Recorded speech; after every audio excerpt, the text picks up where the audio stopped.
Hello guys. Welcome back to Pink Slays. Are you all having a good day? I hope you are. I am back with another fun video just for you. But before we get into it, I just want to tell you how much I love you all. And each and every one of you means the world to me. Now let's get into the video. Groups from small companies debuting really close to groups from big companies is honestly pretty beneficial. Now, I'm not going to name any names, but basically what the title says. Especially in the fourth generation, where K-pop has fans from all around the world, the attention on rookies is quite big. When a group from the big three debuts, there's always comparisons with the smaller group, bringing more attention to both groups.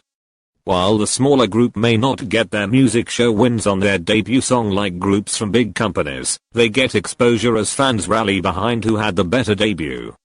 Compare this to smaller groups who debut, when there's not much other rookie competition, and I think there's quite a difference in hype. Yep. I do also think that it is a great idea to debut artists from small companies with the same time as big companies. This will give them more recognition. Fans of the bigger companies are definitely going to stream and vote on music shows, and while doing so, they come across with the stages of these underrated groups, and thus they ought to get at least few fans. I love it when groups don't release comeback schedules. for their comebacks cause it makes me feel even more anticipated over what's gonna happen next. It also allows you to try to guess over what type of teaser is gonna come next. Like which members are gonna have their teasers out. Is the highlight medley coming out after this or? It's stuff like this that keeps on edge for me. One example is only a Snow Diggity comeback, where they didn't release any type of schedule, and just let the teasers make us collectively lose our shit. I think that was really effective to build more anticipation for the comeback, and I really hope I see it more often. As K-pop fans, we are always curious of what our favorite group has for us in the table. And when they remain mysterious about their schedule, it makes us even more curious. And as a Blink, I know how that feels. If I become more and more curious, I'm afraid I might become unstable mentally. Lol. I'm just joking. So yeah, I don't want to be any more curious. Simon says bridge is the only good part of the song. I don't know, the chorus is quite weird and the verses aren't that memorable for me. The bridge, which I consider it's the best bridge in the whole pop industry, saves the song of being mediocre. Don't get me wrong, I love NCT, but the producers could have done something better. I find strange that bridge there. Obviously that specific part of a song is responsible for changing the complete rhythm of it, but if that bridge were in a better song it would be more amazing. I tried so hard to like the whole song, but I just can't. The only reason I keep coming back to this song is because of that part, but as soon as it ends, I skip it. This is a very personal opinion, and my very personal opinion is that I love the chorus of Simon Says. Since all human beings are different and each and every one of us has our own very versatile preferences when it comes to music and other stuffs, I can't agree with you. I love the song and I don't think the chorus is weird. The bridge are also it.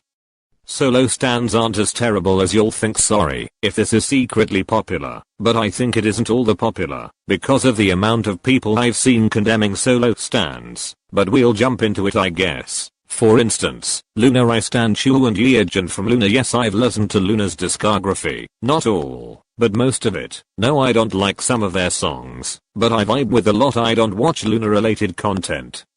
And I don't communicate with the fandom, but I love Chu and Yeojin with my whole heart and watch so much content of them. Am I being toxic? No. Am I being rude in any way? No, I just haven't devoted my time to standing all 12, I meant 12 I swear, members, and 2 of them have found their way to my heart. No big deal. I know someone who isn't a BTS stan as a whole, but they do stan Jope because of his solo works, and because they think he's an awesome person. No lie there, this person enjoys seeing Yoongi related content and constantly retweets pictures and cute videos of him. This person doesn't have anything against any of the other members, they just vibe with Jope the most and hasn't carved out time to get to know the other members and watch their content.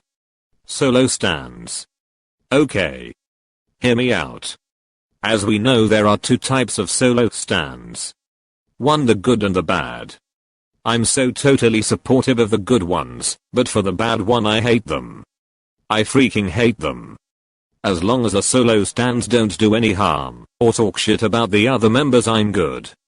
I'm sure a lot of you are going to agree with me on this one. I don't like the idea of a center position. To be honest, for a while I never even understood the purpose of the center position because I thought, if a group needs someone to stand in the center for beginning/ending poses, shouldn't they just use the visual? If they need someone for choruses and dance breaks, couldn't they use the main dancer? These positions exist, so why does a third center position exist?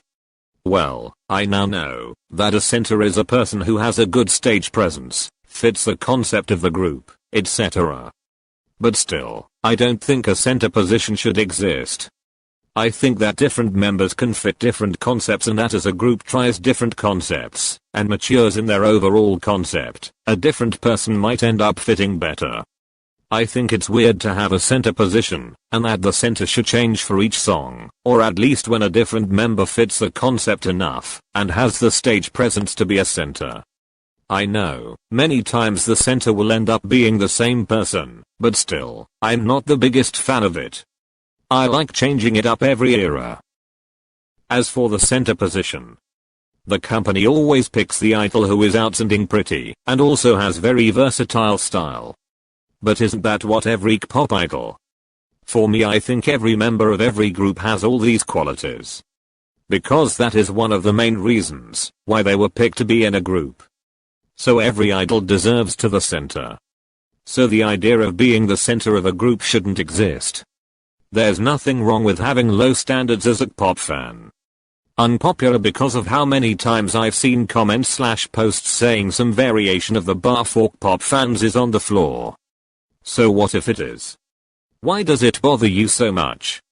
What happened to just letting people like what they like?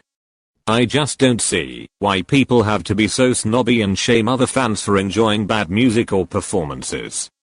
For one thing, if your standards/expectations are low, you're less likely to be disappointed, and if something is truly amazing you can appreciate it more, at least in my experience.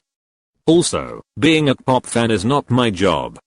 I'm not personally responsible for idols' careers or vice versa. I'm not grading them on their performances or releases. I don't support them monetarily in any way, unless you count just listening to the music and watching MVs. I don't even stream.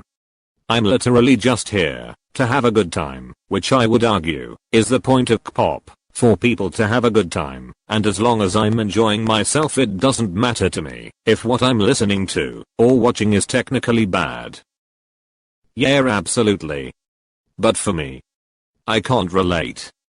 Because of watching all these K-dramas and pop songs, and seeing all the handsome guys with great personality, my standards have skyrocketed. So babe, I can't relate. But I can assure you that there is absolutely nothing to be worried about. Nobody is going to judge someone for the way their standards. At least I don't. And I'm for sure that there are others